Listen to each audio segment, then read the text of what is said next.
नमस्कार, मी प्रियंका नागने आपल्या मराठी योजना यात्रा या चॅनलवरती तुमचं सर्वांचं स्वागत आहे. तर आज आपण एक महत्त्वपूर्ण अपडेट पाहणार आहोत. त्यामध्ये घरकुल योजना, प्रधानमंत्री घरकुल योजना 2025 तर वेगवेगळे बदल करण्यात आले आहेत. पहिलेच जे 10 नियम आहेत त्याच्यामध्ये अजूनही 3 नियमांमध्ये बदल करण्यात आले आहेत. तर त्याबद्दल आपण सविस्तर माहिती पाहणार आहोत. आणि इथे केंद्रीय कृषी मंत्री शिवराजजी चौहान यांनी सुद्धा माहिती दिलेली आहे की ती काय माहिती आहे ते 2 मिनिटात आपण समजून घेऊया. त्यामुळे शेवटपर्यंत व्हिडिओ नक्कीच बघा, कारण घरकुल योजनेमध्ये मोठे 3 बदल करण्यात आले आहे व ते लाभदायक आहे.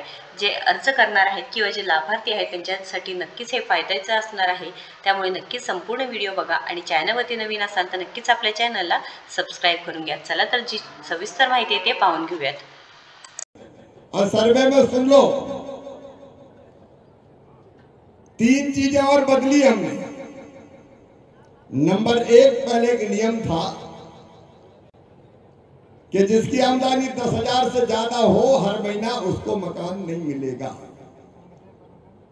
अब एक तरफ हम कह रहे लखपति दीदी बनो और दूसरी तरफ यह हालत है कि मकान नहीं मिलेगा। तो मेरी बहनों, अब ये तय किया कि 10,000 नहीं 15,000 रुपया महीना तक भी आमदनी होगी तो मकान दिया जाएगा, उसका नाम भी लिखा जाएगा। दूसरा एक नियम और था कि जिनके पास मोटरसाइकिल स्कूटर होंगे उनको मकान नहीं मिलेगा, 2 व्हीलर, वो गरीब नहीं है। अब तो यह मजदूरी करने भी मोटरसाइकिल पे जाते हैं, सही बात है कि नहीं? अरे जोर से बताओ ना।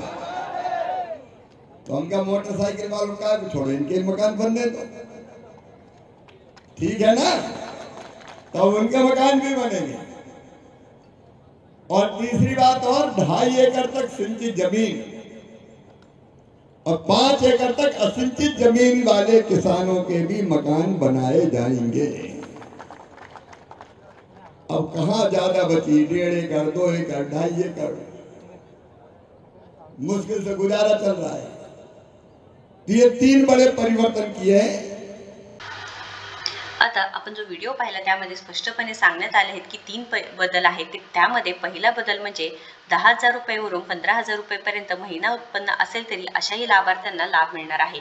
पहिले जे 10,000 रुपयावरून फक्त 10,000 रुपयेपर्यंत जे ज्यांचं उत्पन्न आहे त्यांनाच होते, पण आता त्यामध्ये बदल करून 15,000 रुपयेपर्यंत महिना उत्पन्न असेल तरी अशा लाभार्थ्यांना लाभ मिळणार आहे.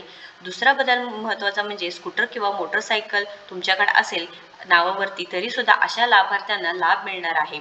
व तिसरा व महत्त्वाचा जो बदल आहे तो म्हणजे 2.5 एकर सिंचनाखालील जमीन, 5 एकर असंचित कोरडावाहू जमीन ज्यांच्या नावा असेल त्यांना सुद्धा आता लाभ मिळणार आहे. तर महत्त्वपूर्ण माहिती आहे. या व्हिडिओला जास्तीत जास्त शेअर करा. प्रधानमंत्री आवास योजनेअंतर्गत जे लाभार्थी आहे त्यांच्यासाठी महत्त्वपूर्ण आहे, जे फॉर्म भरणार आहे त्यांच्यासाठी महत्त्वपूर्ण आहे व इथे शिवराजजी चौहान यांनी स्वतः सांगितलेलं आहे की हे मोठे 3 बदल करण्यात आलेले आहे.